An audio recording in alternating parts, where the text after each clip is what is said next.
लोग कहते हैं महाशिवरात्रि भगवान शिव की विवाह वर्षगांठ है, लेकिन यह पूरी सच्चाई नहीं है। यह रात केवल उत्सव की नहीं, बल्कि उस भयानक अंधकार की भी साक्षी है जब सृष्टि विनाश के किनारे पर खड़ी थी। एक ही रात में 3 ऐसी घटनाएं हुईं जिन्होंने ब्रह्मांड की दिशा बदल दी। कल्पना कीजिए, एक ओर विवाह की मंगल ध्वनि, दूसरी ओर प्रलयकारी विष, और तीसरी ओर वह अग्नि जिसने ब्रह्मा और विष्णु के अभिमान को भस्म कर दिया। कथा आरंभ होती है उस समय से जब ब्रह्मा और विष्णु के बीच श्रेष्ठता का विवाद युद्ध में बदल गया। दोनों अपने को महान सिद्ध करने में लगे थे। उनका अहंकार जब सृष्टि के संतुलन को डगमगाने लगा, तभी उनके बीच अचानक एक अनंत अग्निस्तंभ प्रकट हुआ। न आरंभ न अंत। उस दिव्य ज्योति से वाणी आई, जो मेरे छोर को खोज लेगा वही महान कहलाएगा। ब्रह्मा हंस बनकर ऊपर की ओर उड़ चले और विष्णु वराह बनकर नीचे की दिशा में गए। युग बीत गए, पर अंत किसी को न मिला। विष्णु ने स्वीकार किया कि वे सीमा तक नहीं पहुंच सके, पर ब्रह्मा ने लौटकर असत्य कह दिया कि उन्होंने अंत देख लिया। उसी क्षण उस अग्नि से काल भैरव प्रकट हुए और दंड स्वरूप ब्रह्मा का वह सिर अलग कर दिया जिससे उन्होंने झूठ कहा था। अभिमान चूर हो गया, क्योंकि वह अग्नि स्वयं शिव का ज्योतिर्मय रूप थी।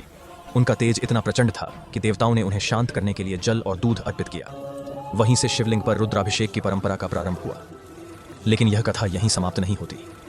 एक अन्य समय जब देवता निर्बल हो गए, तब समुद्र मंथन किया गया। सभी को अमृत की आशा थी, पर निकला कालकूट, हलाहल विष। उसका प्रभाव इतना भीषण था कि समस्त लोक जलने लगे। तब फिर वही करुणामय महादेव आगे आए। उन्होंने उस विष को पी लिया और अपने कंठ में धारण कर लिया। जहर की ज्वाला से उनका शरीर तपने लगा। देवताओं ने पूरी रात गंगा जल, दूध और बेलपत्र चढ़ाकर उन्हें शीतल किया और जागरण किया, ताकि वे समाधि में न चले जाएं। यही कारण है कि महाशिवरात्रि की रात हम जागते हैं।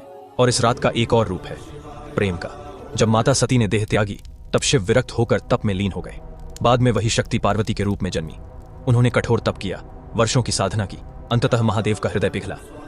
इसी पावन रात्रि में वह योगी फिर से दूल्हा धीरे बना और शिव शक्ति का पुनर्मिलन हुआ। इसलिए जब 16 फरवरी को आप शिवलिंग पर जल अर्पित करें, तो स्मरण रखें, आप उस अग्नि को शांत कर रहे हैं, उस विष की पीड़ा को शीतल कर रहे हैं और उस प्रेम के मिलन का सम्मान कर रहे हैं। यदि आप भी भोलेनाथ की इस लीला पर विश्वास करते हैं, तो कमेंट्स में अवश्य लिखें, हर हर महादेव।